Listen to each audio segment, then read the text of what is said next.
I'm the world's tallest Christmas elf working for the world's smallest Santa Claus today on Funhouse. We're talking Funhouse. Hit it.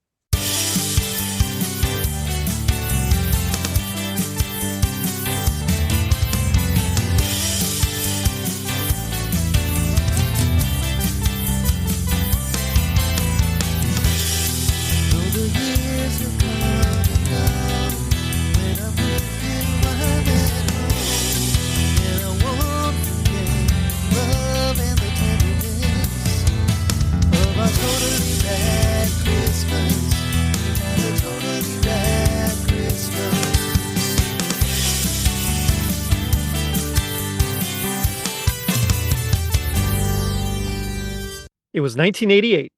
Guns N' Roses sold Lies. The Lakers beat the Pistons in the NBA championship.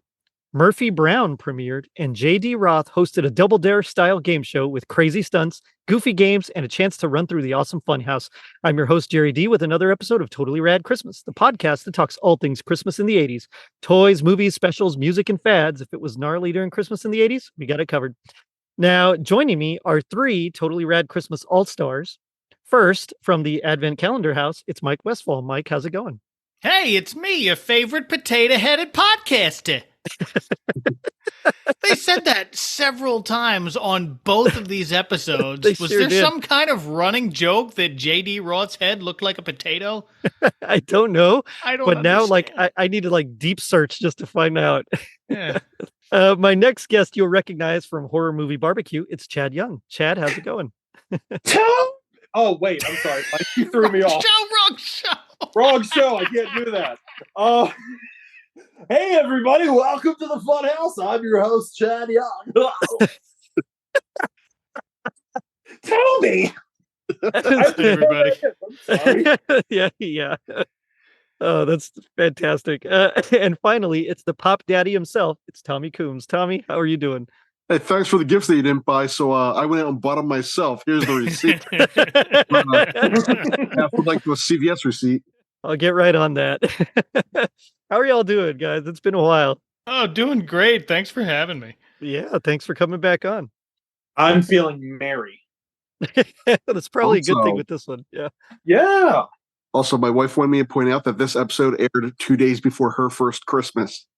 Oh, Oh, really? nice. Yeah. Okay. Well, now I feel old, but that's okay. Yeah. That's quite all right.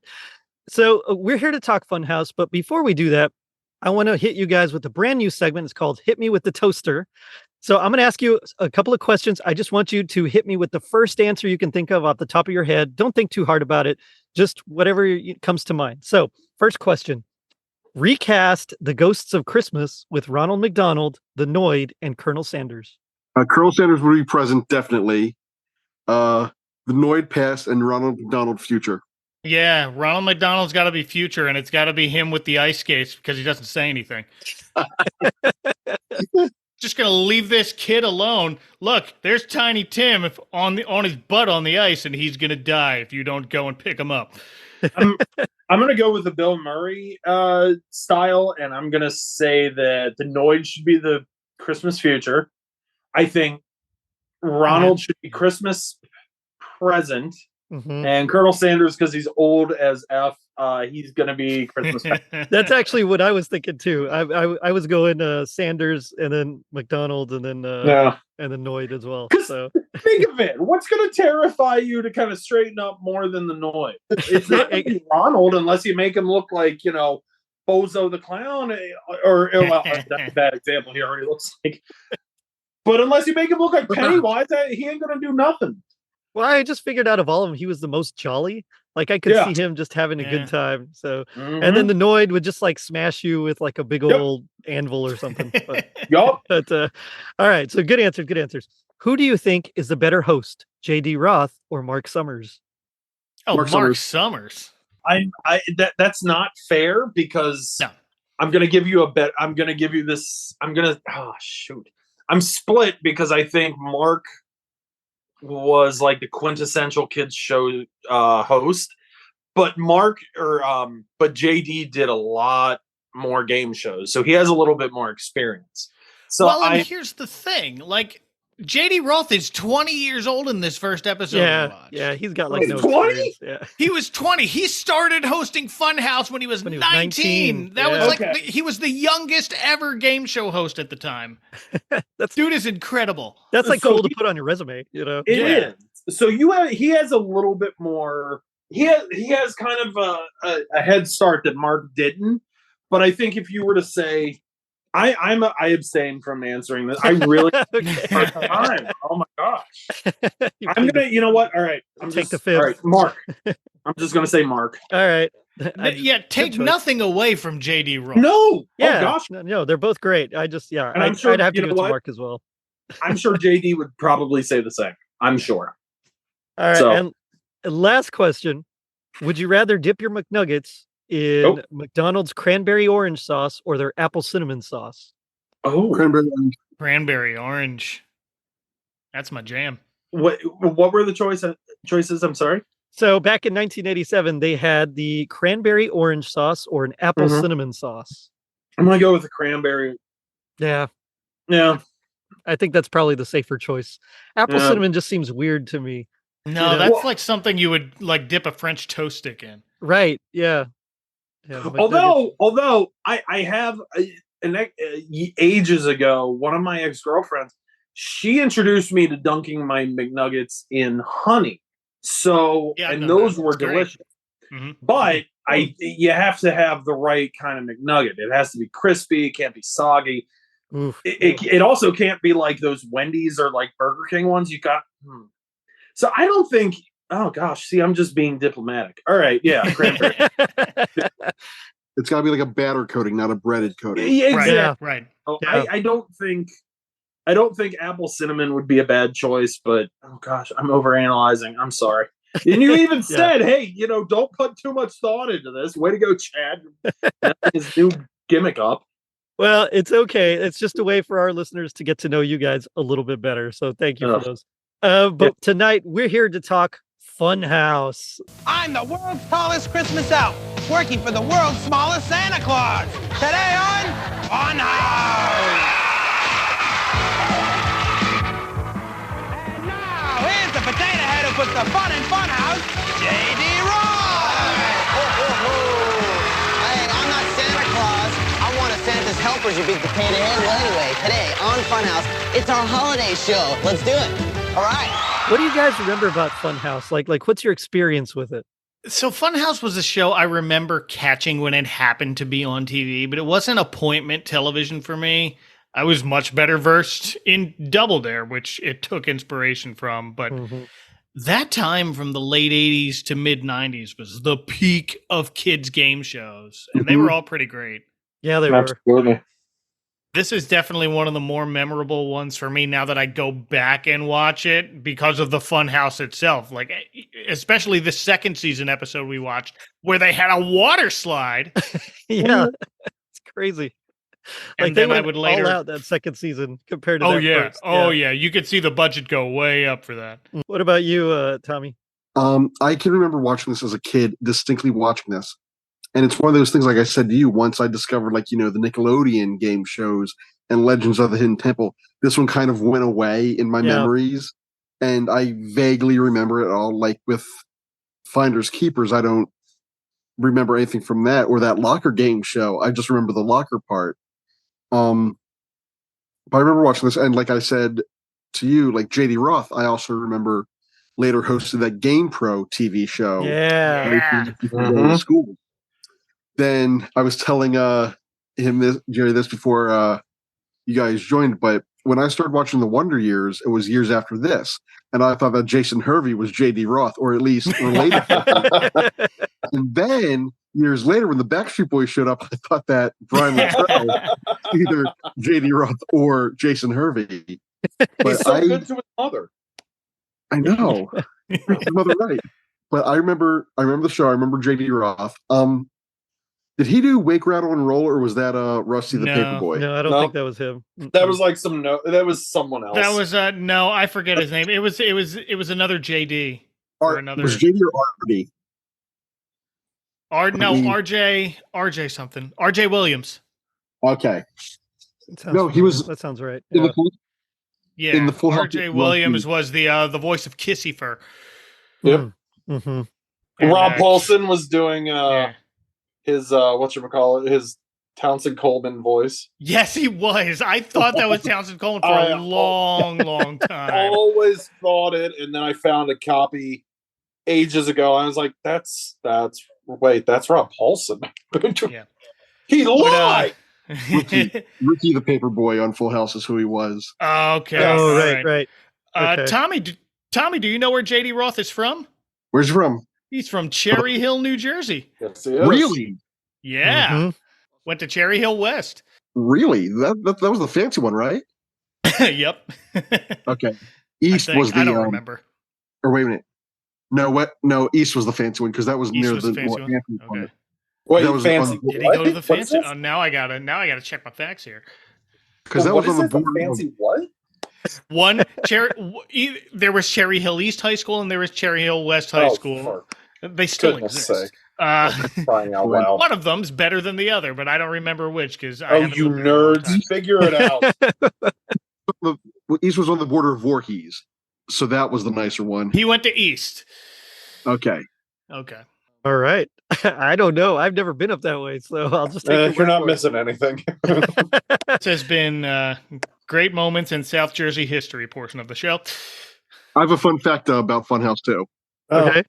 Good. This was the first Fox Kids show to get canceled. Right, yeah, Fox bought it and then canceled it. Well, and that's when they switched announcers too. It like Mhm. Tiny, Oh yeah, to Boogaloo Shrimp. Boogaloo Shrimp, man, it's Turbo from Breaking. We're gonna lock. Now, when we lock, roll our wrist, point. Okay? You know what else Boogaloo Shrimp is known for other than breaking? Yeah, Funhouse. He was in a lot of No, videos. Bill and Ted's Bogus Journey. No, yes. Well, but he no. wasn't that too. Yeah, I know he's. Well, he was the live action reference stand-in for MC Scat Cat. Mm-hmm. Oh, that's right. Yeah, Yep. that's right. And the video is actually on YouTube. You can go see like him doing all the dancing where they would rotoscope him as MC Scat Cat. Do you remember that when he does the broom dance in Breakin'? So Oh, gotcha. Yeah.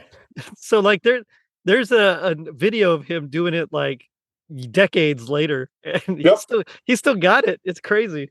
But He's unbelievable. yeah, that one and the house dance are like forever burned in my brain. Mm-hmm. That is canon movie. But I would also point out that J.D. Roth has a Christmas connection. Yes, he does. He was the voice of the young Santa in Rankin Bass's adaptation of The Life and Adventures of Santa Claus. Yep. Really? Mhm. Yes. Yeah, he was young Claus, Great Act called me a man. What does that mean? which is kind of really awesome. But I mean, I'd be bragging like all the time, like I was in Rankin Bass. Oh God! I know it's the one that nobody Yeah. knows, and Yeah, Arthur Rankin himself hated, but you know what? That was me. I didn't hear that. Yeah, Arthur Oh, Rankin Arthur. he did not like that one at all. But Was that before or after the Leprechaun's Christmas Gold? That's after. It's This was 1985. Yeah. This was the last quote unquote last one before they dissolved the first time. right. I mean, it's actually, as far as stop motion goes, it's really good. It's beautiful. I Yeah. loved it growing up. It was fantastic. Yeah, I did too. I thought it's like just so bizarre, but kind of like high fantasy at the same time. That's not Rankin Bass's fault. That's L. Frank Baum's fault for Mhm. going nuts. Yeah. But even the little novella that it's kind of based off of is, well, short story, I guess, is still pretty good. But, Oh yeah, it's bonkers. I love yeah. it. But J.D. Roth is the host of Funhouse. Yeah. Premiered September 5th, 1988, sold in syndication. I think I actually watched it on WGN, a WGN affiliate. Yes, So- this is totally a WGN style show, and it's funny watching this. I was like, I know I watched this as a kid, Mhm. but I couldn't remember what channel. But now that you mention it, I think outside DC, I think we got it on WGN as well. Yeah. Yeah, it was. So, I mean, syndication, so it was sold to a bunch of just different affiliates and they just played whatever. And then it moved to Fox, like you mentioned, for season 3. And I guess it just wasn't as good. I didn't watch it then. I don't remember much about the Boogaloo Shrimp years.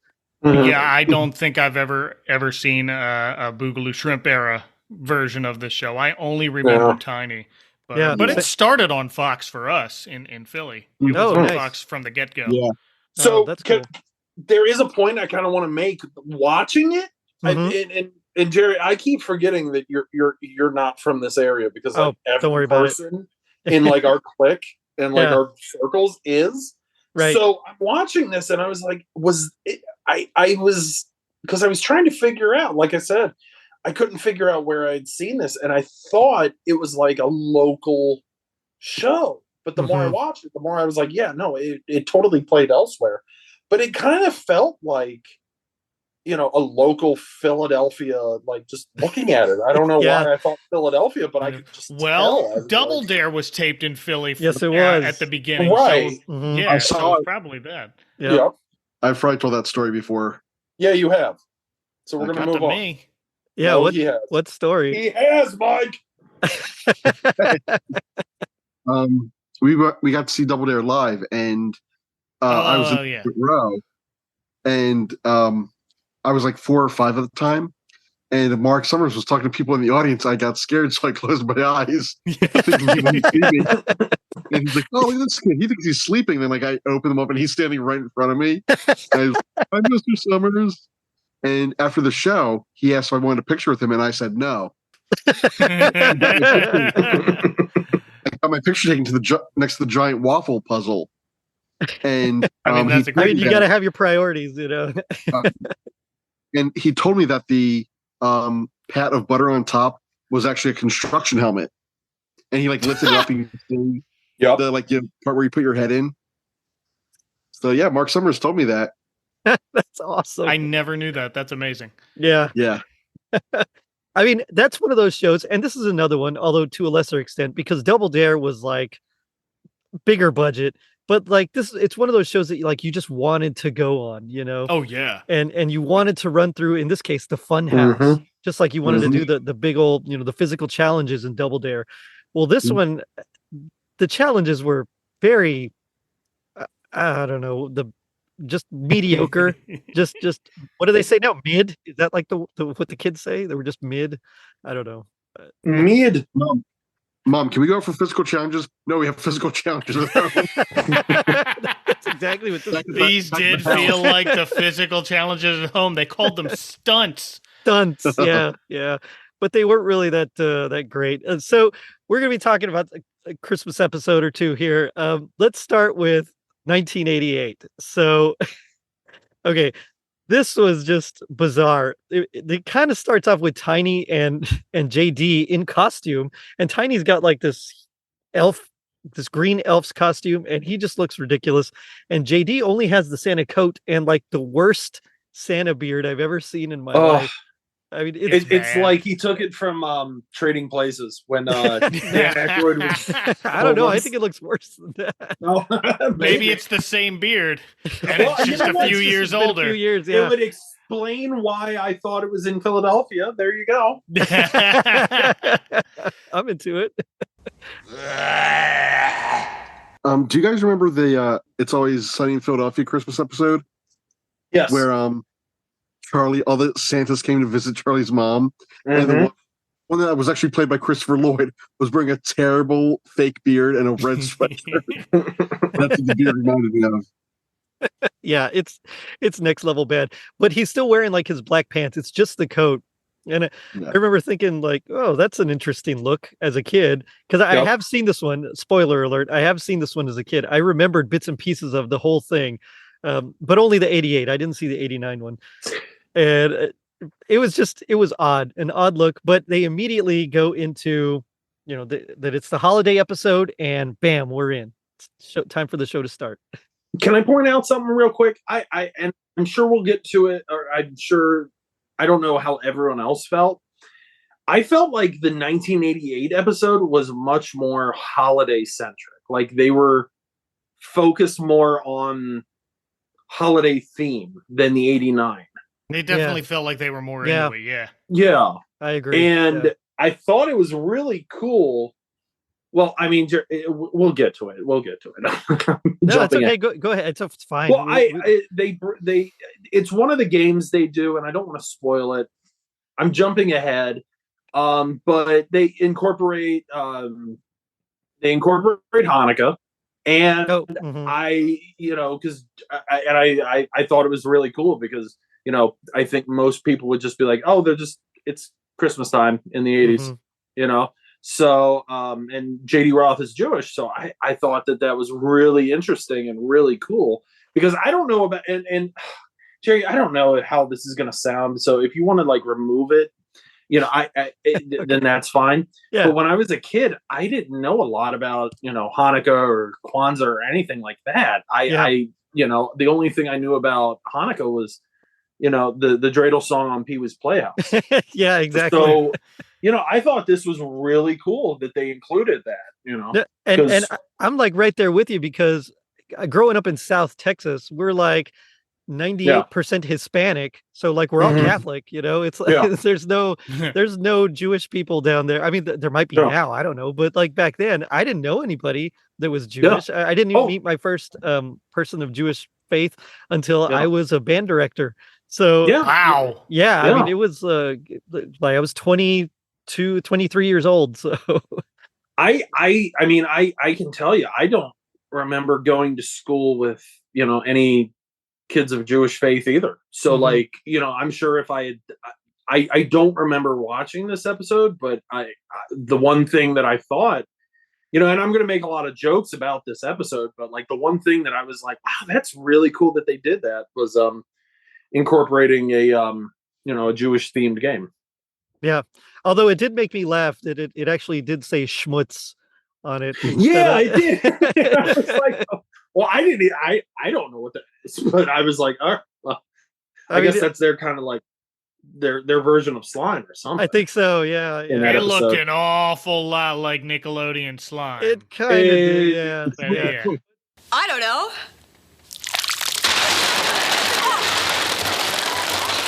It was good enough that they could, Nickelodeon would probably look like a-holes if they tried to sue them. Oh, right. Yeah. Probably. Like, how are we going to explain this in court? And how are we going to win this? No, you're not winning that. It's not Nickelodeon slime. It's a public access schmutz. It's public access schmutz. Also, something about JD Roth I'm noticing here that he doesn't, not as much in the 89 episode, is that he looks like a generic cartoon teenage character. He does. He totally does. He's very much, if this were like he would interact with like Scooby-Doo or something. I was gonna say he's Fred from Scooby-Doo. You know what? He would have been a perfect candidate. I guarantee you, he would have been a perfect auditioner. He wouldn't have gotten the part for Zach Morris. Like he looks like he would be on Saved by the Bell. But he wouldn't have gotten it. But I guarantee you, he would have been like a good choice to audition for.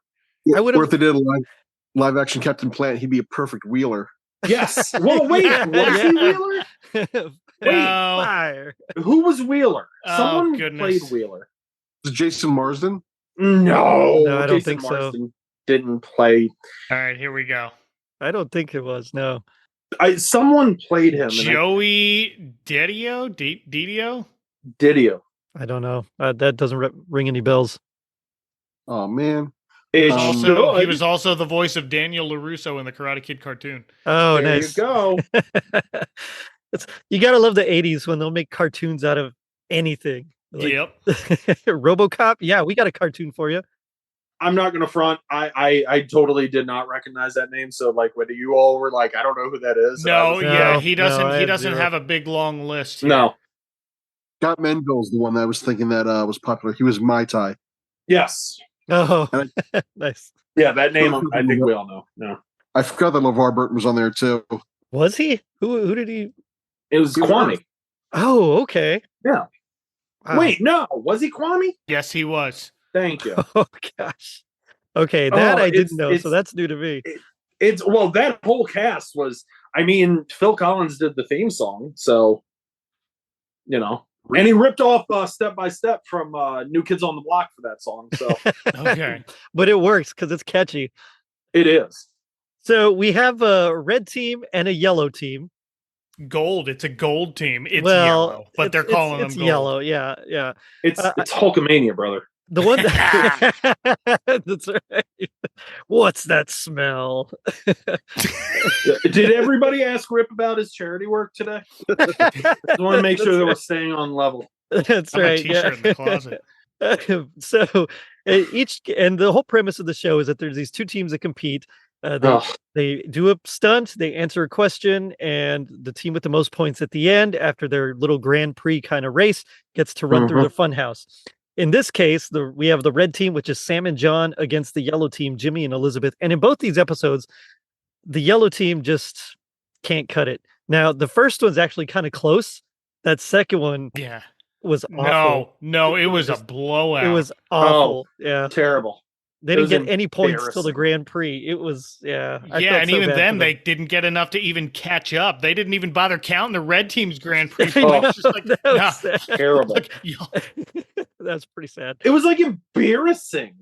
It was like and I think that the '89 they got more embarrassing gifts. Yeah, they weren't great. By the way, I want to can I point out something real quick because I kind of took notes on this. Yeah, go. They JD kind of said to kind of get the theme going. He was like, "What's the best present you ever got during the holiday?" A giant teddy bear. Oh, who gave it to you? My dad. All right, let's hear it for your dad. John, how you doing? Good. What's the best gift you ever got? My remote control car. A remote control car? What kind of car is it? Hornet. All right, let's hear it for the red team. Yeah. And the girl was like, on the red team, the girl had said her favorite gift was a giant teddy bear. A giant teddy bear, yeah. And the boy had said, a remote control car, which, by the way, these are boring kids. So then they go to the yellow. That's right. This is 88. Like, the Nintendo has been out now. Like, come on, guys. It's still kind of catching on, though. I didn't get mine until 89. Okay, and that was going to be a point I was going to bring up in a second. But on the yellow team, it's funny because the yellow team had more personality. The girl, Elizabeth, I don't know why I wrote her name down. That's right. She said her favorite thing was a gumball machine, which is like, what thrift store are your parents buying you gifts? And then Jimmy, he comes in and he has personality. He's like, yeah, my Battleship game. And he's like, I still got all my pieces with it. And I'm like, you are so full of it. No one ever. No one ever. To be fair, that was JD's follow-up question. Do you still have all the pieces? Because he couldn't think of anything. Oh, Battleship? Okay. I know. Okay. And he's just trying to ad lib and doing the best. Yeah, but you know what? I think JD was getting a little scared because he was like, oh, this kid's you can't have more personality than me. And this kid was kind of enthusiastic. So I'm sure like producers were like, all right, JD, just keep talking over. Take him down a peg. Just yeah. And but you're right. They are like the worst gifts ever because like this is a time of Transformers. Like Optimus Prime in '84 was like the best selling toy. We had He-Man. There's Voltron. Like all sorts of these awesome toys. Like what happened? Why is his best game Battleship? I got a wooden truck. I got a nice box of Tiddlywink. What? What? These are your best gifts. I mean, hey, maybe they were, not the best off families, but they're on a game show. They're doing okay. But you know what? Oh, so here's my other thing I wanted to ask you. When it came to game shows, do you think the parents were always pulling for the kids to win, not because it would be, a nice confidence booster, but because they wouldn't have to buy them Christmas presents because they're getting all these things. And especially on a Christmas themed episode, they're going to go home and be like, all right, you got to top that now.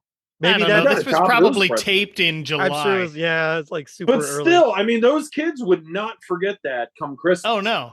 They would be like, all right. Oh, I see what you're saying. Yeah. Yeah. Like that is your Christmas present. It's this whole experience. Enjoy. Yeah. Like if parents are like, all right, if they win, we only have to like buy them. Oh, maybe that's why they said their favorite present was like a truck or something. Because their parents were like, all right, just if you win this, we don't have to buy you anything. Well, some of these games were or these prizes were interesting. So Mm-hmm. let's see. There was the NES Power Set. Yes. Wait a minute.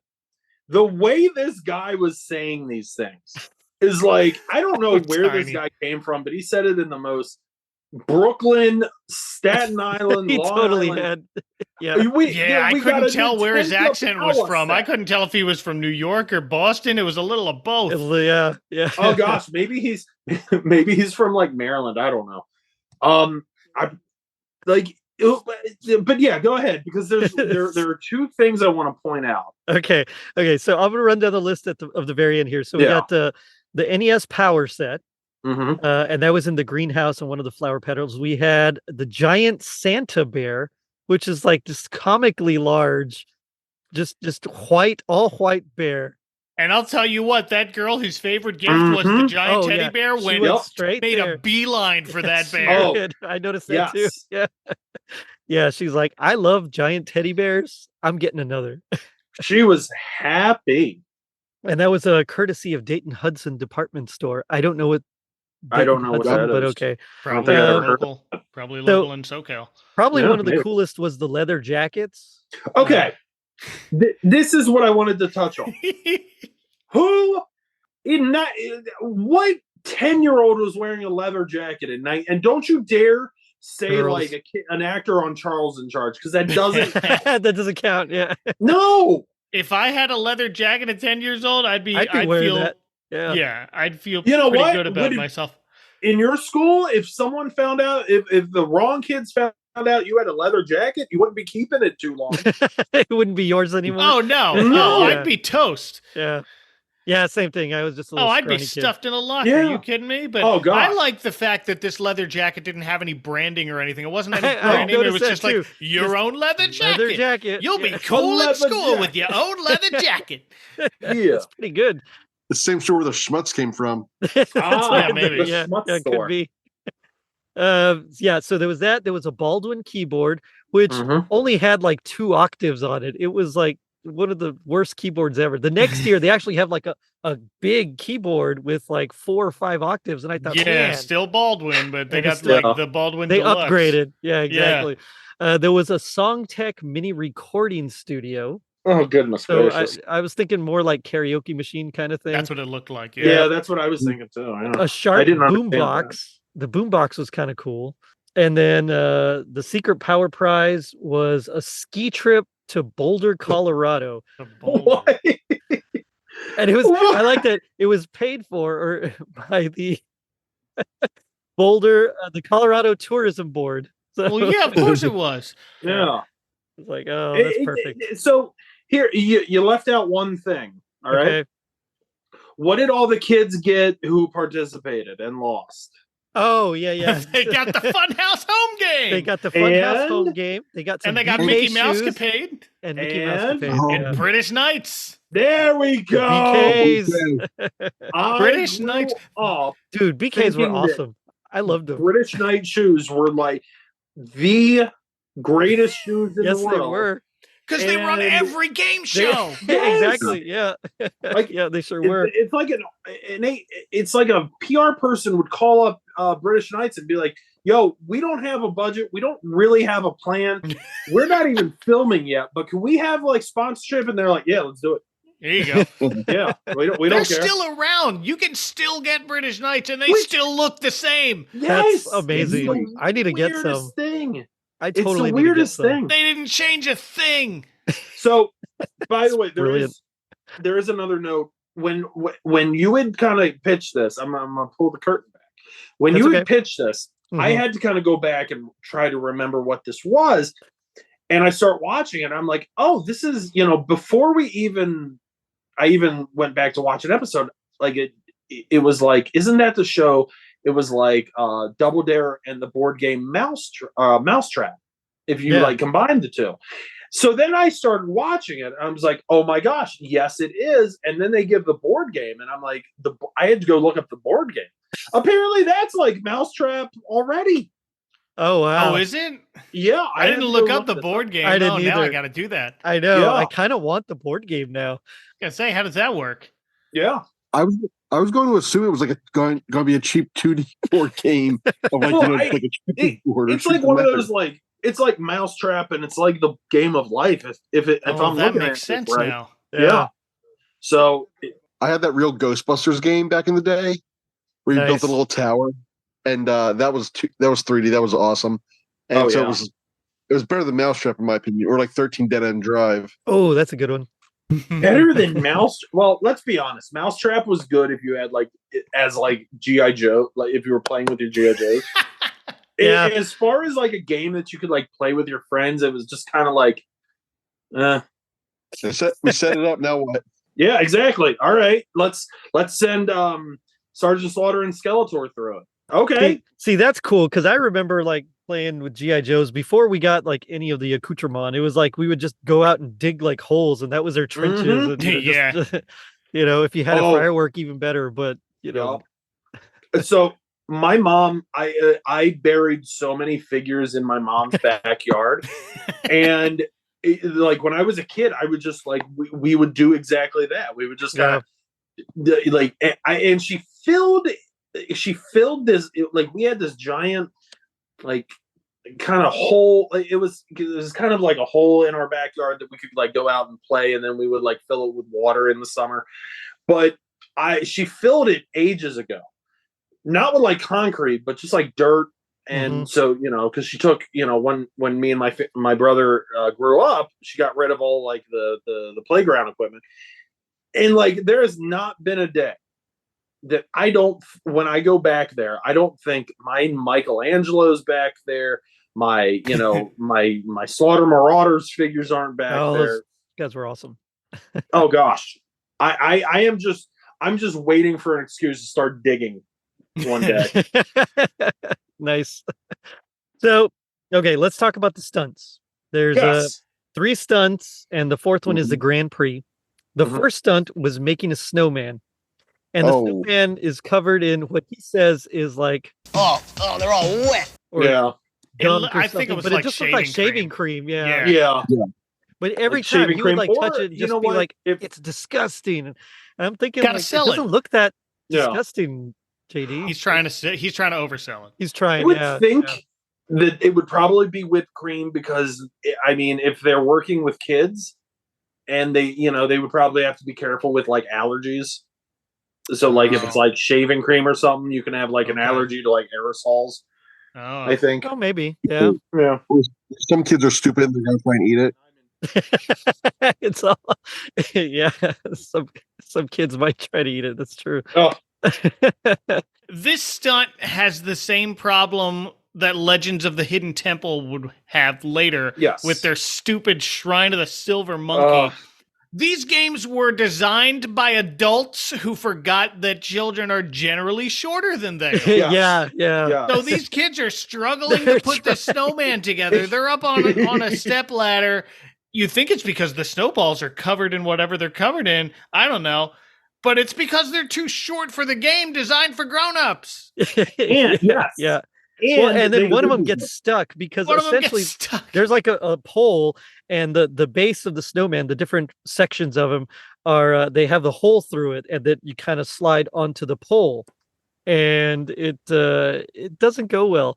But then they end up still winning. So yeah, they come from behind and win anyway. But yeah, it gets stuck, and then you have JD and this cheerleader who's on their team just staring and watching, and they say nothing for like 10 seconds. It's wonderful television. Well, and imagine what it was like filming that, because I guarantee you they chopped it up because they probably messed it up about 15 times. Oh, I didn't even think of that. Yeah, That's like their just best take. Oh my goodness. Yeah, that's true. Like I can guarantee you, if those kids were like me, they had no coordination, and they were just they were lost. And I guarantee you, they probably had to film it like a couple of times. Yeah. Well, and the girl does get lost at the end in the funhouse. She does. Yeah. She doesn't know what she's doing. She tries so hard. Yeah. And also the Shrine of the Silver Monkey wasn't covered in lube when they did that on that's true. That's true. That we know of. Well, okay. Hey, you. All right. Black it out. Show's over. No. Yeah, we're done. So yeah, then they go back, ask a question about the place that it never snows. It was Florida, and the yellow team gets it. So at this point, they're tied, 25-25. So this is where Tommy, you mentioned all those gifts that. So Tiny he comes up, and this is where he says, "You didn't buy me any presents. I bought them for myself. Here's the receipt." And JD's like, all right, fine." And so this is that. Yeah. So that happens here. It's not very good. But okay. So can I tell you, because I think when it's in these situations, I think JD is a little better than Mark Summers was. Like if there was like kind of like improv or like, comedy. Okay, yeah. I remember thinking, wow, JD's really good at that. And if you go back and like watch some other game shows he does as well, like. Well, Mark had his moments where he would. But he was a little bit more like just naturally witty. I think JD was a little bit better with just like kind of improving on the spot and just being a little sillier. Yeah.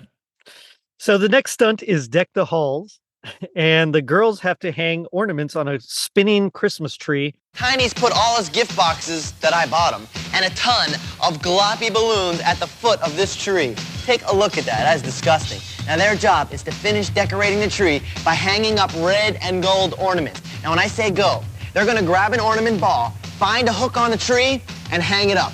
It's like a tree stand. It's two-dimensional. I don't even know how to describe it. It's like a tree and then crossed with another tree. So yeah, like it looks like it makes goes like an X. Yeah, looks like it goes into a slot into itself. It looks fun. I want to make a home version of this. I think we should. Let's do it. Let's do it. Yep. We'll sell Advent Calendar House official spinning Christmas tree. I'd buy one. I'll sign each and every copy with the inscription Toby. Oh, perfect. No. Yep. You heard it here, folks. I'm gonna be honest. I was all in on the snowman thing, but I totally zoned out on this Christmas ornament one. I gotcha. Yeah. I was like, it's not for everybody. Yeah. And I tried watching it again, and I couldn't concentrate on that one. It just really wasn't exciting. And so the girls did this one, and the red team won. No, it was a tie on this one, and they both got this was a tie, points. So they both got the points. Yeah, but then the red team answers the question correctly because the yellow team doesn't let him finish with the multiple choice. This is not a smart kid on this team. No. I thought he was going to get it because he buzzed in after the first option. And the first option was spruce, which is the correct answer. But this dumb kid says pine tree. Stupid. And I don't have any problem calling him a dumb kid because this is from 1988 and he looks older than I was. Yeah, exactly. All of these kids are in their mid-40s now. Yeah, they're definitely older than us. And I bet their parents break out the tape like they would break it out to show their spouses at some point to embarrass them. Crying out loud. I hope so. I really hope so. Me too. Oh, man. So we gets to the third stunt, and it's the reindeer stampede. It's a very intimate game. It was very awkward. Yeah. So they stand back to back, and then they have to bend over and hold each other's hands while the girl who is like the head of the reindeer and the boy's like the tail, the girl has to, with her mouth, grab a present and then put it into a little bucket, or, little container. And this was hard. And I would be so uncomfortable if I was like 10 years old and had to do that. I think. Oh, yeah. Yeah, absolutely. Yeah. Maybe that's why the cheerleaders make it a point at the beginning of the game. These two have been friends for 5 years. They do say that, yeah.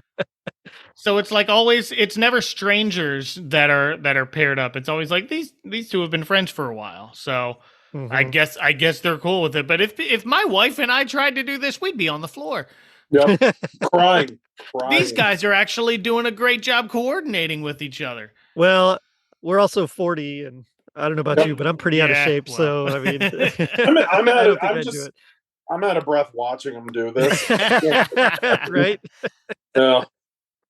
So the red team wins again. They get another 25 points, and but the yellow team answers the question correctly. Pluto is not a name of Santa's reindeer. So though Pluto would become a reindeer in Mickey's Twice Upon a Christmas, much later. Yeah.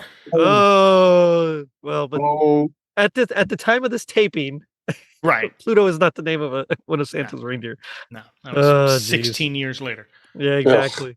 So finally we get to the Grand Prix. It's time for the Funhouse Holiday Grand Prix race all around our studio track. Today's race is a sleigh ride scramble, and the guys are going to get to be Mr. and Mrs. Santa Claus, gathering gifts for kids all around the world. Here's what we're going to do. In the first lap, the girls are going to push the Santas around the track, but whenever they see Santa's helpful elves with piles of gifts, they're going to grab them and toss them in the sleigh. Now, guys, don't forget to add your score by grabbing these 10 and 25-point tokens all around the track. And this is where it's Santa in his sleigh, and the boy has to have the Santa beard. Again, another just terrible Santa outfit. And the girls are dressed up like elves, and they have to push the first lap while the boy has to grab the tokens and everything. And then they were for the Mrs. second Claus. lap, They were Mrs. Clauses. wasn't that this? I think that was the second one. You are 100% wrong. I mean, nothing you've said has been right. Oh, was it the second season? I thought it was both. I thought No, it was both. they were elves. Yeah, All right, they're elves. I'm conflating them. It really doesn't matter. It's all gonna blur. That's right. And so then they have to collect tokens. White tokens are worth 10 points. Blue tokens are worth 25. Yeah. And it's 2 laps. The first lap the girls push, and then the second lap the boys push. And the red team finishes first, so they get an extra 25 points. And because of the scoring, they end up actually winning the whole thing and running through the Funhouse, which was fun. Here's where J.D. Roth is a great host, because he knows how to create just a second or two of suspense there as he's tallying up these token He really points. does. I legitimately thought the red team came up short on tokens and lost by 5 after being ahead for most of this game, but no, they had one last blue token to put them ahead. Mm-hmm. Did you guys kind of notice in some of the games they would kind of help the kids along, like especially in the Funhouse segment? Yeah, they kind of help the kids. I thought, you know what? I don't know how I felt about that. I wasn't mad. Well, because they only have 2 minutes to run through the Funhouse. Yeah, but at the same time, it's like that scene. I mean, I know that this was the first season, but it was just like, man, if you were to do that on every kid game show, it would just drive people insane. Maybe that's why there aren't a whole lot of kid game shows anymore. No, but I did notice that too. Yeah, well, especially because the girl, what's her name, Sam, she takes a wrong turn, and he's like, no, open the door, and so she turns around and opens his tiny secret room door. Yeah, she picks the wrong one, but he Well, meant they did open that the on door Hidden Temple too. I think they did. Yeah. Did they? Oh yeah. You watch one of those and you see Kirk Fogg trying to give them directions. The difference is it's so loud on the Hidden Temple that they can't hear them. But I do like that, which door is it behind, because it reminds me a little bit of American Gladiators, when at the end, you just got to pick, you got to hope that there's no gladiator on the other side as you're running through. Okay. He's about the size of an American Gladiator, but he hands you a ticket instead. You know what? You just said something that I would give anything for. I want to see children versus full on American Gladiators, and they have to play the games. And it's like that SNL sketch where it was kids versus adults, and kids are just destroying these kids in these games. That's what I want to see, because it just sounds ridiculous and stupid to me. Face the Tower of Power. Oh gosh, yes. Oh man, Gemini. Gemini versus Little Jimmy? Yes. Yeah, and Gemini just beats him up and wipes the floor, and everybody's cheering him on. Meanwhile, Turbo's got the tennis ball cannon. Yep. Oh god. Oh man. I wanted to run that so bad. I really did. But we need this. I would have gotten beamed really bad. I was fast though. That's my whole thing. I was scrawny, but I was fast, and that's been a long, long time since since I was that fast. Yup. So in the end, John and Sam make out with $1,520 in cash, along with some of their other prizes. They got the giant bear. They got the leather jackets and the Nintendos. Yeah, they got the Nintendos. Yeah, sure did. Which, Mike, I will say, Mike actually pointed out, not everybody had a Nintendo. If by 1988 you didn't have a Nintendo, which, for those kids who did, that was like huge. But if I were a kid, that would have been the biggest prize I would have wanted. I wouldn't have cared about the boom box. Yeah, who cares about anything else? Yeah. Oh gosh, yes. They are both getting the video games. They're both getting a leather jacket. Way to go, that was up in the dump. They're both getting that gigantic Santa bear. You see how big that bear was? They both get that. Come on here, John, how you doing? You all right? How much? $200 cash. And $200 in cash. Way to go. You ready for a grand total? Come on in here. $1,520. Way to go, guys. But with all the cash they got too, I mean, like, just go buy one. they could have bought one. Well, yeah, but I mean, think about it. Now Like, they if can you're buy a kid, games. Yeah. Well, and this was the set with the power pad and world class track meet too. So Right. Well, and my point is, like, if you're a kid, what would you rather have, money or Nintendo? Nintendo. Yeah. Yeah. So Yeah. you're not thinking, oh yeah, I want money. You're thinking, I'm getting a free Nintendo. Heck yeah. Although in '89, it did seem like the kids running the Funhouse actually wanted a lot of the cash because they seemed to just grab a bunch of those cash ones and not really go for any prizes. Like here, you mentioned, Sam, like beelines for that the bear. She took too long. That what's his name? John. What's his name? Yeah, John. Just he doesn't really have a chance to go after much. But like in '89, when they're running through the Funhouse, the red team, they're just like grabbing all the cash, tags that they can find.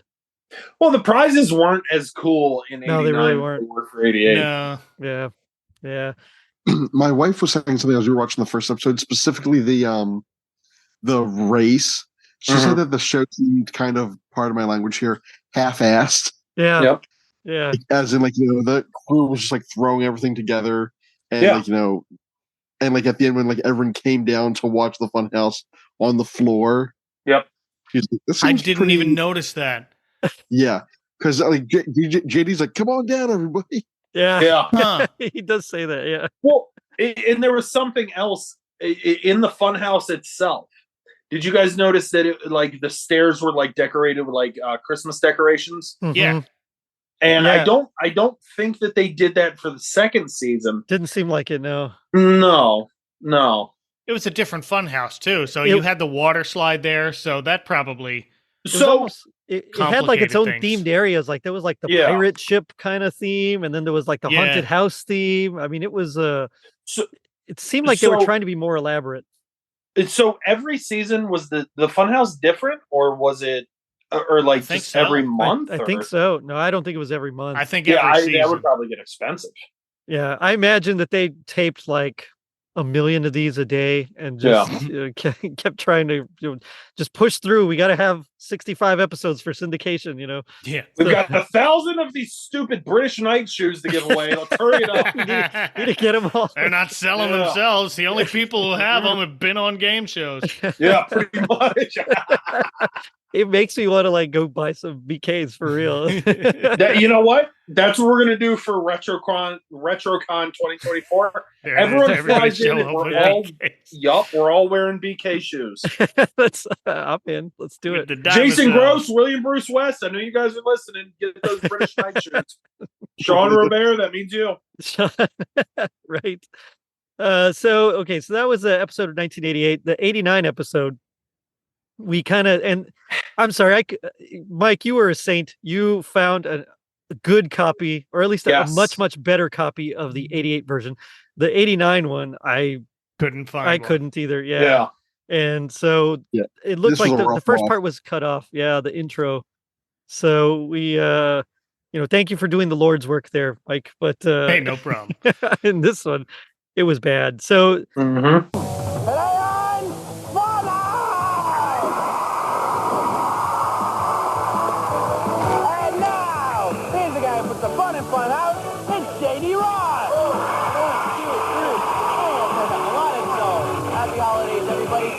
Some incredibly wild, messy holiday stunts just for you. But first, it's snowing and we're getting very cold, so let's bring out the cheerleaders right now. Two teams, Danielle and John, and Stacy and Ryan were yellow. So Danielle and John were red, and Stacy and Ryan were twins, and they both were terrible. And I know they're kids, I hate to say Yeah. it, but man, they were awful. Like, Yeah, then they had to go home and live with each other for another Oh. 10 years. I get. Oh, and you know that came up all the time. oh anytime. yeah, Well, you know exactly. what? Yeah. You made us lose at Well, you- Funhouse. Yeah. They're the ones putting on the tape for their spouses. Oh gosh. That's right. That's Oh, right. See? the revenge? Do you see? Yep. Look He what I was a had to put up loser with. then. He's a loser now. Is this really who you want to marry? Like, wow. Goodness. I Oh. just said bring casserole. Damn, what are you doing? There was on the red team, by the way, the Yeah. smuggest little kid, the most smug little boy I've ever seen in my life. John. Oh my I think his name was god. John too, wasn't it? Yeah. Yeah. I Steve. was so upset I didn't even write his name down, but I was just like, oh, I hope you lose. Well, the little girl, the little girl on the red team, like almost starts to cry when she Mhm. gets schmutzed like twice. Yep. Oh, Like I this- didn't notice. The second time you can see she's just like she's about to break, and then she kind of like pulls it together. But I Mhm. felt so bad. She got a revenge though, which She which totally is good. did. Yeah. She did. Well, Yep. and she won really badly too. So that Yeah, also Extra that. revenge, Just yeah. like, all right, yeah, schmutz me all you want. exactly. So the first stunt on this one was the reindeer. And you know, it might get pretty foggy for Santa's sleigh ride, and one Rudolph with a red-nosed reindeer might not be enough. In this stunt, we're going to make some more red-nosed reindeer. All right, guys, take a look at all of these reindeer noses. When I say go, they're going to scoop a dripping red reindeer out of the bowl. It looks like this. They're going to toss it over to their partner who's standing in the audience. Girls, are you okay? Their job is just to put these noses on one of the members of the audience like this. Check this out. Where the boys toss like soaking wet giant reindeer noses to the girls who are up in the stand, and then they have to put them on some audience members. But Yeah, I don't know what kids they in were the audience. soaked in. It's But just I couldn't tell. Like, what is on those red noses? I have no idea. But every time they put it on one of the audience members, like they were just completely messed up afterwards. Covered in like it looked like Gunk, yeah. red food coloring mixed with something. But Yeah. I hope those audience members were told to dress to get messy. I hope so. I doubt it. It was the 80s. I doubt it. Yeah. Oh well. But so yeah, the red team wins like 7-3. It is just a blowout. Oh yeah. And then of Embarrassing. course the red team answers because again, yellow team, something about the yellow or gold, whatever, they don't answer, they don't let JD finish the question. And so it was about Right. how many reindeer besides Rudolph are in Besides Santa's Rudolph. reindeer team. And she says 9, but no, it's 8 besides Rudolph. So Yep. yeah. Moral of the story, guys, let people finish. Yep. Yes. I say as I interrupt everybody. I'm sorry. No. So Each and every one of us has been interrupting Right. everybody That's true. else, so That's that's true. kind of the way. So the second stunt was the dreaded dreidel that we talked about. So it's like this comically large dreidel that they spin, and they can either get candy, and the person with the bags of candy or the most bags of candy wins, or they can schmutz someone or get schmutzed. Wait a minute, did they do? No, wait a minute, didn't they Yeah. do the dreidel on the first one too? No, they No. didn't. No, it was just it was Okay, just in then the I'm 1950s. mixing it up. I'm mixing it up. Okay, so earlier when I was talking about when they were representing Hanukkah, I for some reason I thought it was the first one. Okay. No, yeah, it's the second. That's It's this one. you know what? It's all Schrodinger's dreidel. Yeah. So yeah, Yeah. it doesn't matter Schrodinger's until you watch it. It exists in both. It's fine. You Uh, both do and do not get schmutzed. Yes. Yep. So the girl on the red team gets schmutzed twice, and the girl on the yellow team gets schmutzed once. But red team wins because they get 2 bags of candy, and Yeah. yellow Yep. doesn't. Nice. The schmutz actually looks grosser than slime, especially here. And Yeah. it looks like melted ice cream. It does. And Yeah, Yeah. it does. Mm, Terrible. yeah. I mean, it would hold up in court against Nickelodeon, but Right. man, It's this poor schmutz, girl. I'm actually watching this right now because I guess I timed it right. yeah. Nice. And I Yeah, feel so bad for her. I and, do. like, Right? It looks I like she don't- wants to cry. It really does. She got a revenge. at Yeah, the end there. she won. I wonder. Yeah, Why are one, you she feeling- won, and two, the last move was the other. She got to smooch the other girl. So, Yeah. and she like did it like nice and slowly to make sure that she got covered too. Yeah. And this Yeah. other girl had like a perm, so she got it all up in her hair. all in her curls. Oh, yeah. yes. Yeah. Yeah. Not. She Not said, pleasant. "Watch, bet." And so then the question after that was what was not written on the side of the dreidel, and it was again, gold team tries to buzz in too early and answers wrong. The correct answer was candy your opponent. You don't candy your opponent. That wasn't written Yeah, on the dreidel. no, like so. he would have been right, but he didn't wait for JD to finish asking the question. And it's Nope. always the boys who don't wait. Well, we're all dumb, so We are, kinda yeah. well, Yeah. Yeah, it's true. I don't remember waiting very much. So the third stunt was done by the boys. They were in matching, or they were in green elf like vest kind of things and Santa Yeah. hats, and they had to match ornament halves. So they had half an ornament in their bucket. There's a conveyor belt with ornament halves, and then they had to like glue them together and put them in their bucket, and the one with the most wins. And of course, the red team wins again. The red team is on fire. They cannot be stopped. At this point, the yellow team doesn't have any points. Nope. So I felt so bad for them because, they're like, our dreams are dying. Now we have to go on Double Dare.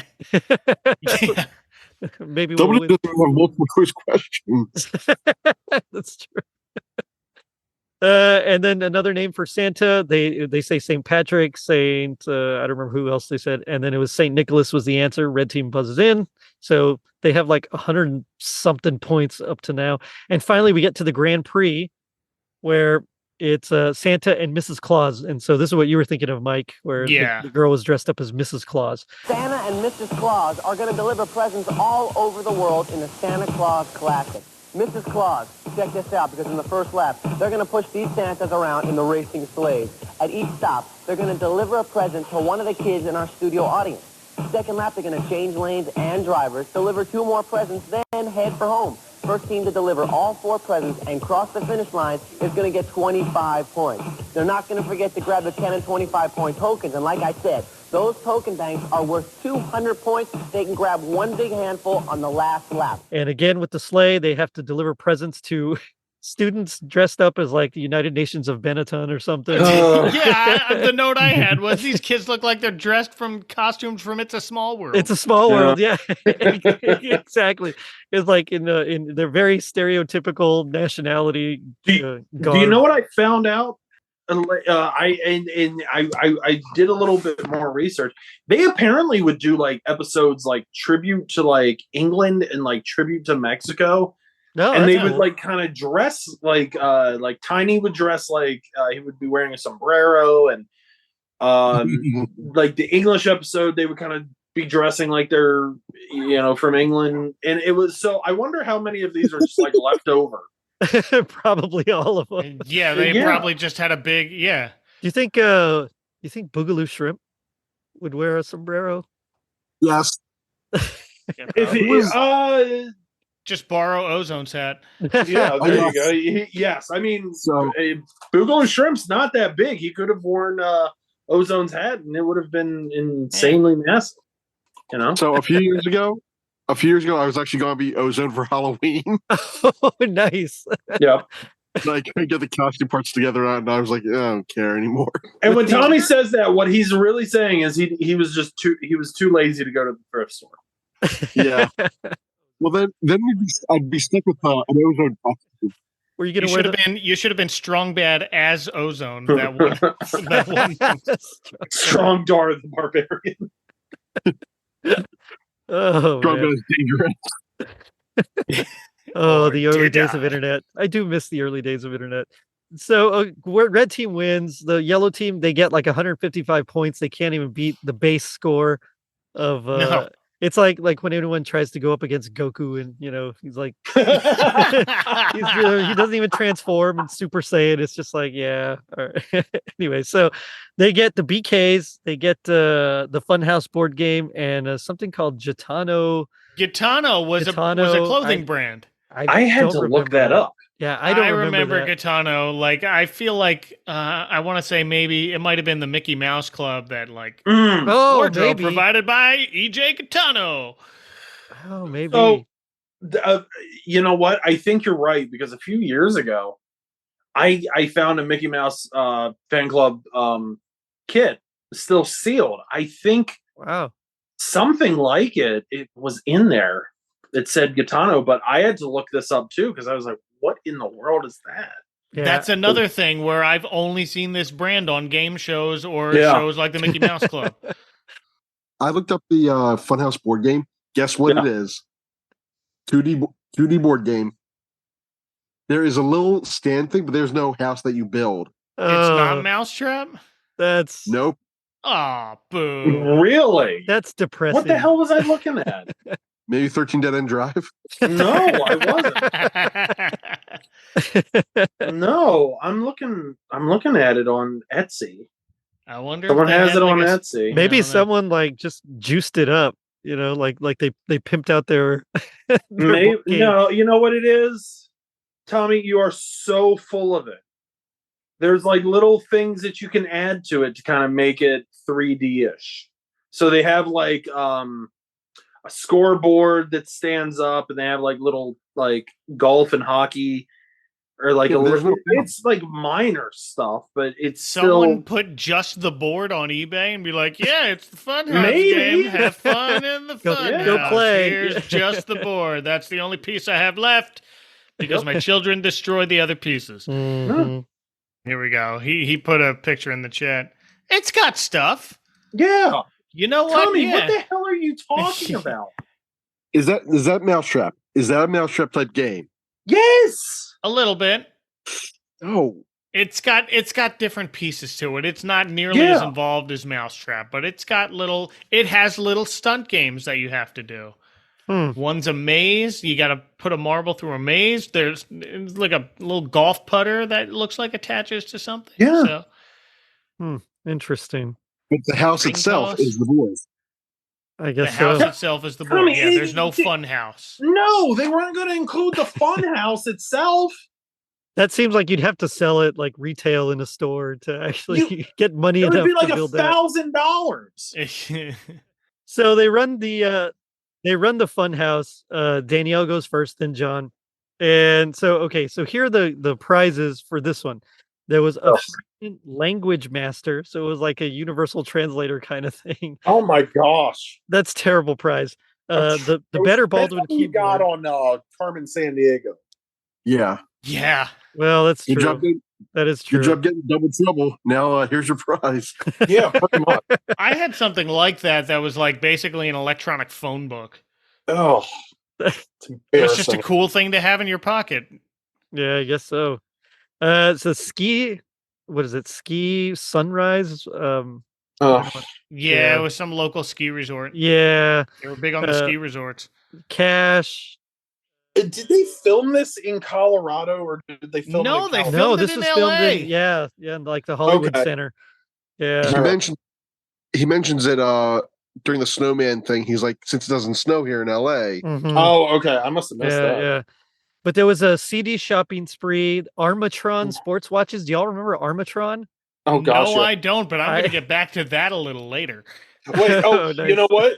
what? We mentioned American Gladiators. Armatron was the when they would do the timer on Yes. screen. Yes. It was the Armatron. That's the only Oh. I know Armatron from. A Yeah, I Sharp don't know. It's CD just, player. And then Ugh. Yeah. the grand prize was the Acapulco Plaza, like an actual trip Oh. to Acapulco. Yeah. Oh yeah, That sounds that's what a 10-year-old sounds pretty wants. cool. I know, right? Hey, it's a vacation. Go get If some these are drinks. all- and- These are all terrible, and I feel like these prizes are more geared to the parents than the kids. yeah. Yeah, probably. Well, and you got to wonder, like, they're not giving them like a whole family trip to Acapulco. So the parents, in order to go with their kids, they're going to have to pay for their own way. Oh, I didn't Yeah. even think of that. So, Oh, no, this isn't a vacation for four. It's just the kid. You're on just your the own. kid. Yep. Oh, terrible. wow. You know what? Hey, maybe that's what. Maybe that's a good thing. Maybe they're like, you know what? we've got 2 weeks to ourselves. Just let them go. Do whatever. Too many kids grabbed the cash tags in season 1, so this is what you got. Yep.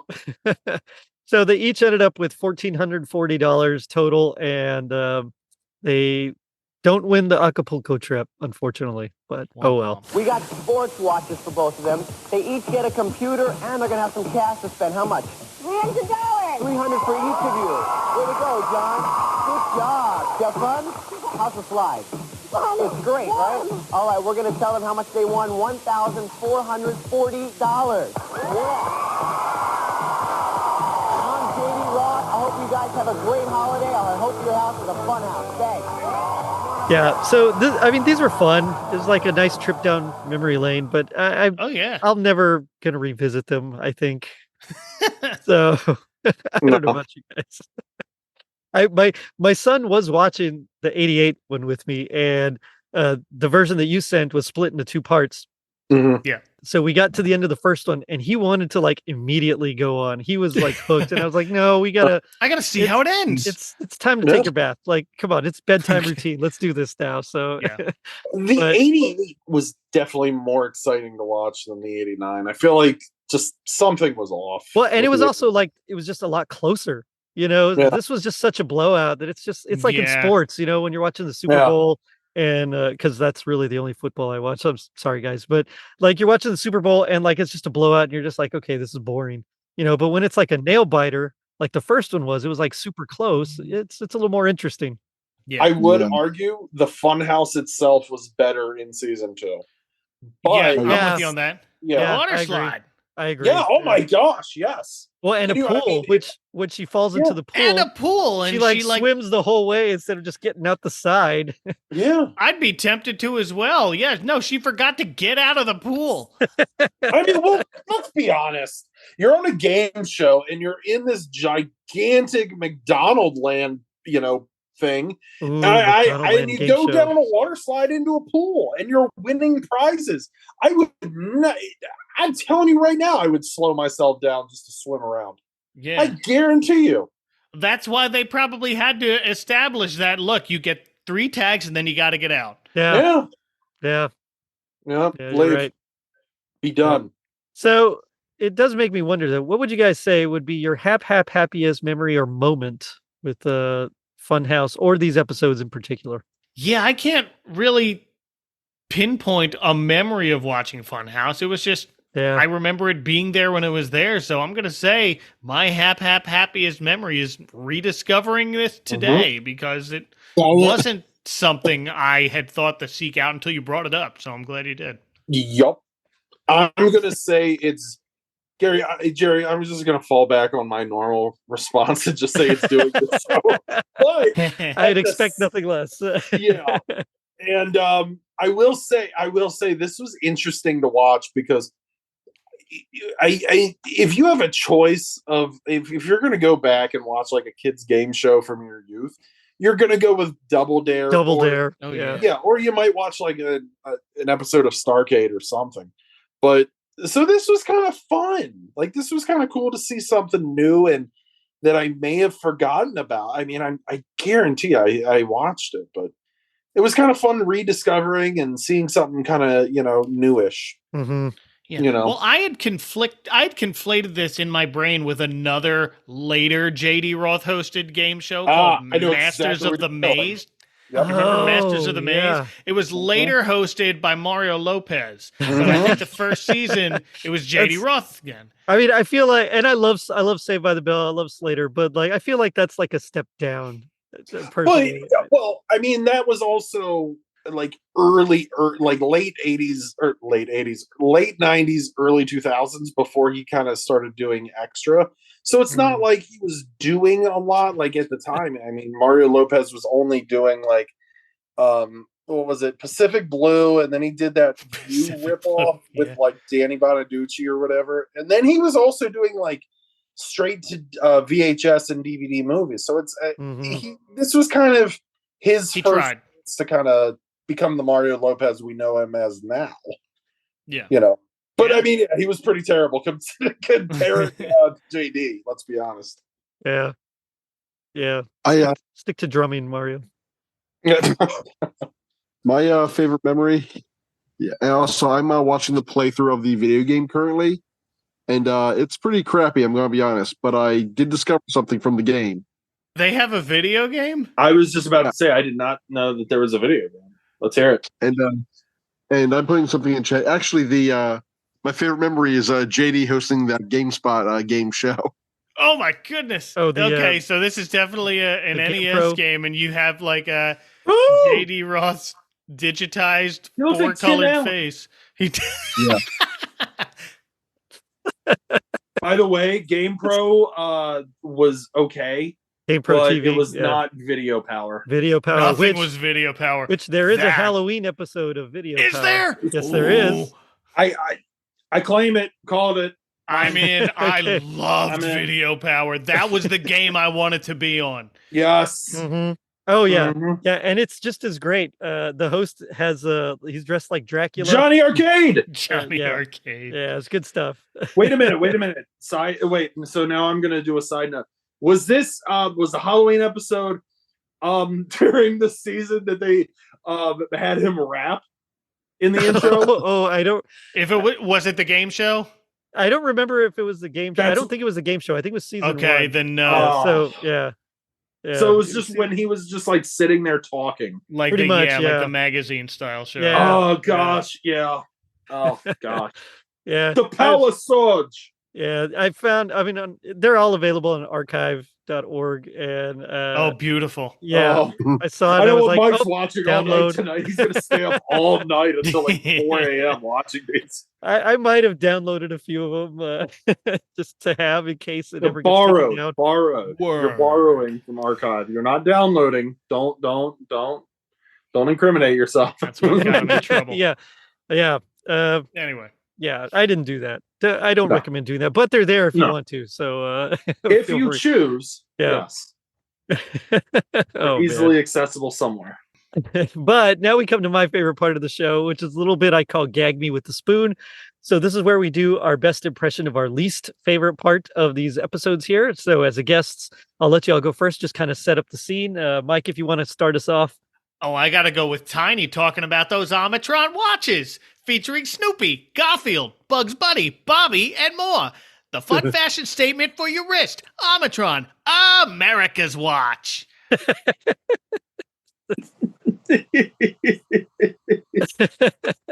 Just wrap it up. No one's going to beat that. I know, that's awful. It's Garfield. So oh, great. Tiny. Oh, hey, JD. This was shown in the 80s. I got 2 stupid watches. That's right, Gibbons. 2 stupid Arbitrons. What do you want, Gibbons? I'll do the Tiny in the leather jacket thing. Tommy, You're this is leather jacket. This is I love it. It's I know it's not a visual medium, but yeah, that stands as I think that's one of the best impressions we've had. Yeah, I'm not the only things I can think of bad, the things like gagging with a spoon were like physical, not audio. So I'm like, whatever. Which is great when it's an audio podcast on iTunes or Stitcher. Well, I guess not. I don't know. This is radio, not a talkie. Yeah, think about that, Disney boy. What about you, Chad? I was just gonna do an impression of it's so great to make fun of a 10-year-old kid. So, hey, I'm John.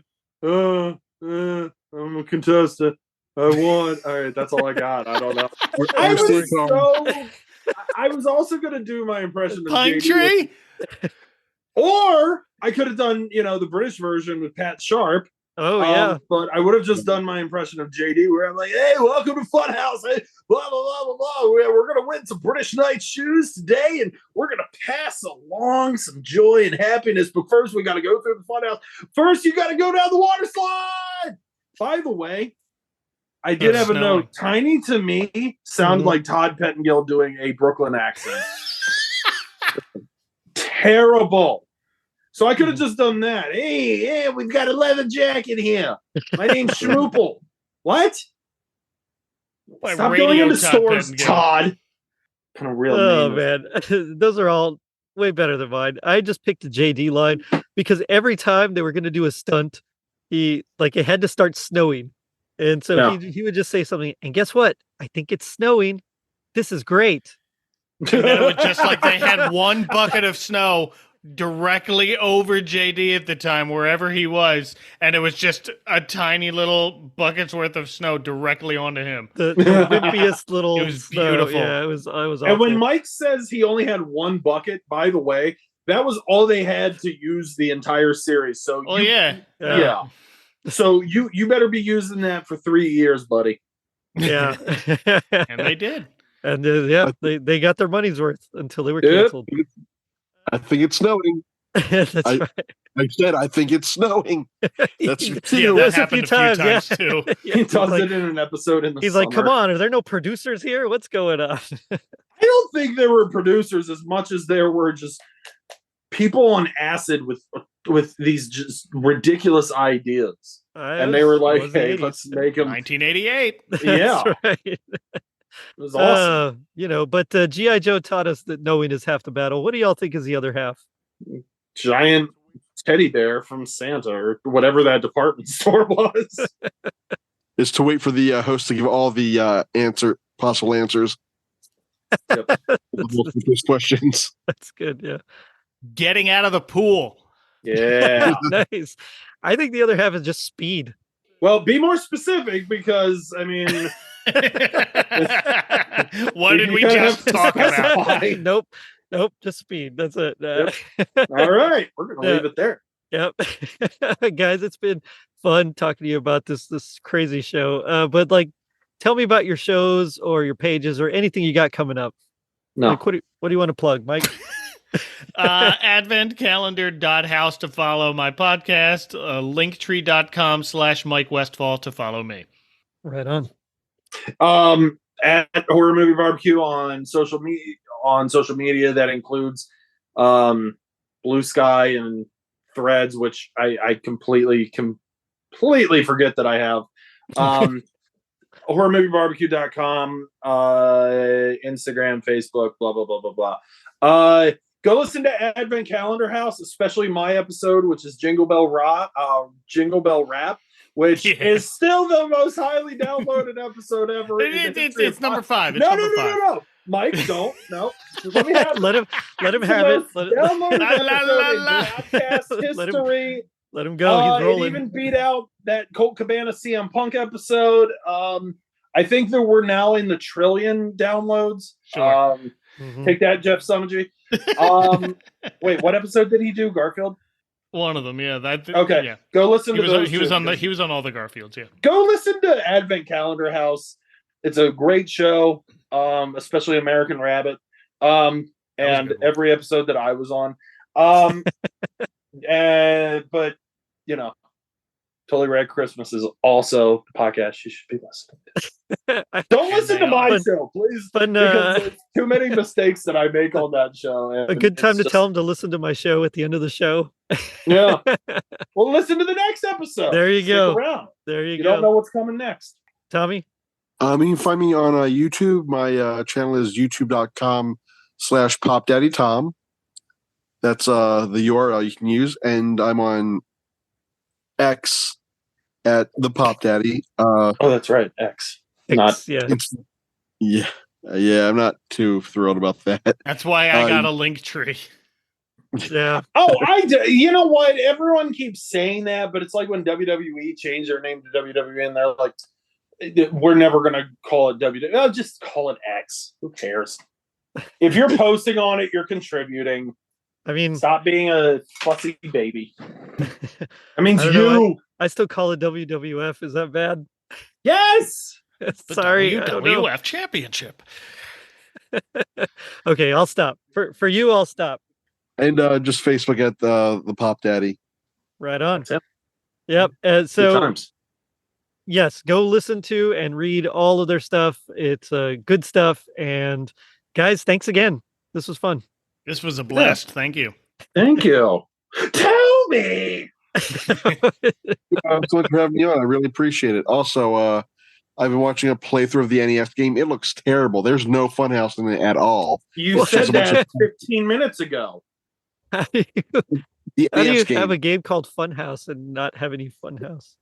It's like the X-Men game. It's like no, that's bad. Top down, yeah, nope. Yeah, that's bad. Mm-mm. That's the worst game I've ever played. And on that note, I'm gonna end it with remember, the best gift you can give someone is just to tell them that you love them. So check us out on our social media pages, which you can find at linktree.com/totallyradchristmas. And if you're feeling like the red team beating the yellow team, leave us a review on iTunes. It helps us reach more people and spread some rad holiday cheer. Now, don't forget to check out our merch shop on TeePublic and our super dope website, totallyradchristmas.com. From all of us here at Funhouse, hope you have a happy and safe holiday. Later, dudes. Thanks for joining us, all of us here at Funhouse. Hope you have a happy and safe holiday. And remember, the best gift you can give someone is just to tell them that you love them. Happy holidays. I'm JD Roth, hoping we made your house a fun house. Thanks a lot.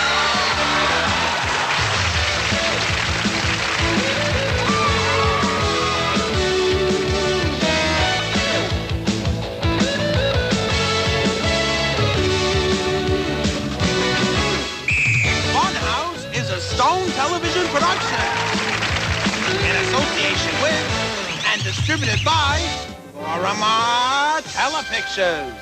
Cool.